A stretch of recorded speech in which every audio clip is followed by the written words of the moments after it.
नमस्कार आपणमानंकु स्वागत। आज आमे एकाठी मिसी समयर पछकु जिबा सीधा 1940 मसीहाकु। आमे एक एमिति पत्रिकार पृष्ठा उल्टेबा जहा केवल एक इतिहास नुहे बरं एथिरे एमिति किछि प्रश्न लुचि रहिछि जहा आजि भी आम मनकु आंदोलित करे। आउ एही लेखा गुड़िक पछरे अछंती जुग ऋषि पंडित श्रीराम शर्मा आचार्य। से केवल जणे लेखक नथिले, जणे महान चिंतानायक थिले। निजर पूरा जीवनकु से आध्यात्मिक आउ सामाजिक सुधार पाई उत्सर्ग करे देथिले। कहिबाकु गले तांकर चिंताधारा ही एही पत्रिकार आत्मा। टिके कल्पना करंतु से समयको 1940 मसीहा पूरा दुनिया युद्ध आउ विशृंखलारे बुड़ी रहिथिला। आउ ठीक सेतिकी बेले भारतरू एक पत्रिका लोकंकु बाहर दुनियार कोलाहलरू बाहारी निज भितरकु टिके चाहिबाकु कहुथिला। एहा सेही मौलिक प्रश्नगुड़िकु उपरे कथा हेउथिला जहा बुधुए सबुठु अधिक जरूरी। तो केही भी भाबी पारंती 80 वर्षरू अधिका समय पूर्वे लोकमानंक मनरे, विशेष करी आध्यात्मिक खोजरे थिबा लोकंक मनरे केमतिका प्रश्न आसुथिला।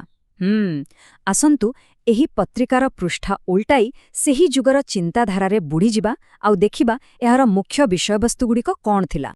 यात्रा आरंभ हेउछि सेही सबुठु बड़ प्रश्नरू जहा मनीष हजार हजार वर्ष धरी निजकु पचारि आसिछि। आमे किए? आमर प्रकृत स्वरूप कौन? आउ एही विशाला ब्रह्मांडरे आमर जागा केउठी? एही विभाग सीधा सड़ख आत्मा आउ आध्यात्मिकतार गभीर रहस्य भितरकु नहीं जाए। आउ जेतेबेले आमे एहार विषयसूची उपरे नजर पकाइबा, सत कहिबाकु गले एमाने कोनोसी भी कठिन प्रश्नकु डरी नाहांती।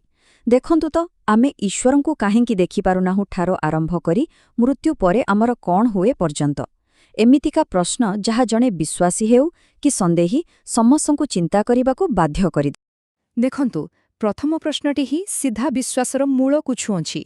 आमे ईश्वरंकु काहेंकी देखि पारुनाहु।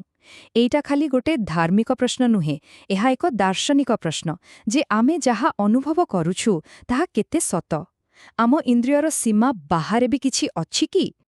आउ तापरे आलोचना सेही चरम रहस्य आड़कु मुहाइछि जहा जुग जुग धरी मनुष्यकु भाबिबाकु बाध्य करिछि। मृत्यु परे कौन?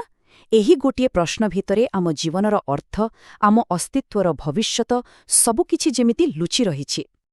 एवं शेषरे सबु प्रश्नर प्रश्न मु किए? एइठी ही पूरा खेल बदली जाउछि। कारण एही प्रश्नटी आमको बाहर दुनियारू सीधा आम निज भितरकु टाणी आणुछि। एहा कहुछि जे सबु खोजर आरंभ आउ शेष होउछि आत्मज्ञान। ठीक अछि, तेबे आत्मा कथा परे एबे आसंतु आमर सबुठु बड़ साथी आउ बेले बेले सबुठु बड़ शत्रु आम मन विषयरे कथा हेबा। कारण आमर सबु अनुभूति, आमर सुख दुख सबुकिछि त एई मनरु ही आरंभ।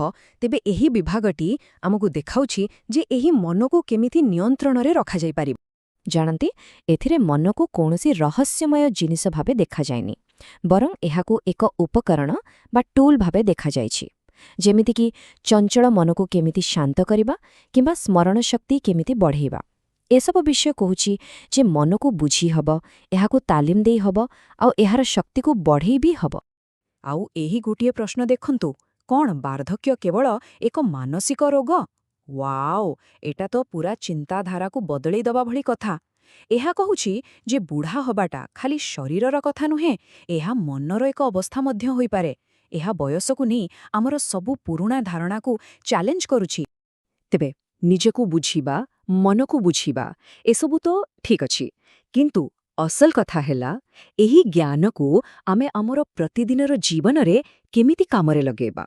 आउ सेथि पाई परवर्ती विभागटी आमकु सठिक कर्मर रास्ता देखाउछि, माने प्रैक्टिकल नॉलेज। एथिरे अहिंसा, अन्यमानक सह केमति मिलिमिशि चलिबा किंबा निज लक्ष्यकु केमति बड़ रखिबा एमती विषय सबु अछि। एथुरु स्पष्ट जनापड़ुछि जे एहा केवल दर्शनर कथा कहु नथिला, बरं सेही दर्शनकु आमे आमर व्यवहाररे केमति आनिबा सेइटा थिला एहार मूल उद्देश्य। आउ एही प्रश्नटाकु देखंतु, कर्मयोगर प्रकृत रहस्य कौन? एहार माने हेला फलकु नेई चिंता न करी केवल निज कामकु श्रद्धार सह करि चालिबा। भाबन्तु तो आजिर दुनियारे जेउटी समस्ते फलाफल पई व्यस्त, सेठी एही चिंताधारा केते गुरुत्वपूर्ण नुहे कि? एबे आसंतु एक आहुरी मजादार विषयकु। ଏହି ପତ୍ରିକା କେବଳ ସାଧାରଣ ଆଧ୍ୟାତ୍ମିକ କଥା କହି ଅଟକି ଯାଇନି, ଏହା କିଛି ଏମିତି ଗୁପ୍ତ ଏବଂ ଅପାରମ୍ପରିକ ରାସ୍ତାକୁ ବି ଖୋଜିଛି ଯାହା ସତରେ ଏହାର ଖୋଲା ଚିନ୍ତାଧାରାର ପରିଚୟ ଦିଏ। ଦେଖନ୍ତୁ, ଏଥିରେ ସ୍ୱରଯୋଗ ମାନେ ଆମ ଶ୍ୱାସପ୍ରଶ୍ୱାସର ବିଜ୍ଞାନ, ମେସ୍ମେରିଜମ୍ ବା ସମ୍ମୋହନ ବିଦ୍ୟା, ଏପରିକି ବାମମାର୍ଗର ତାନ୍ତ୍ରିକ ପ୍ରଥା ଭଳି ବିଷୟ ଉପରେ ବି ଲେଖା ଅଛି। ଏଥିରୁ ଜଣାପଡ଼ୁଛି ଯେ ସତ୍ୟକୁ ଖୋଜିବା ପାଇଁ ସେମାନେ କୌଣସି ରାସ୍ତାକୁ ବି ଛାଡ଼ିବାକୁ ପ୍ରସ୍ତୁତ ନଥିଲେ, ସେ ରାସ୍ତା ଯେତେ ବିବାଦୀୟ ହେଉନା କି କାହିଁକି। ତେବେ ଏତେ ସବୁ ଅଲଗା ଅଲଗା ବିଷୟ, ଆତ୍ମା, ମନ, କର୍ମ ଆଉ ଏହି ଗୁପ୍ତ ଜ୍ଞାନ, ଏସବୁକୁ ଯୋଡ଼ିଲେ କ'ଣ ମିଳୁଛି?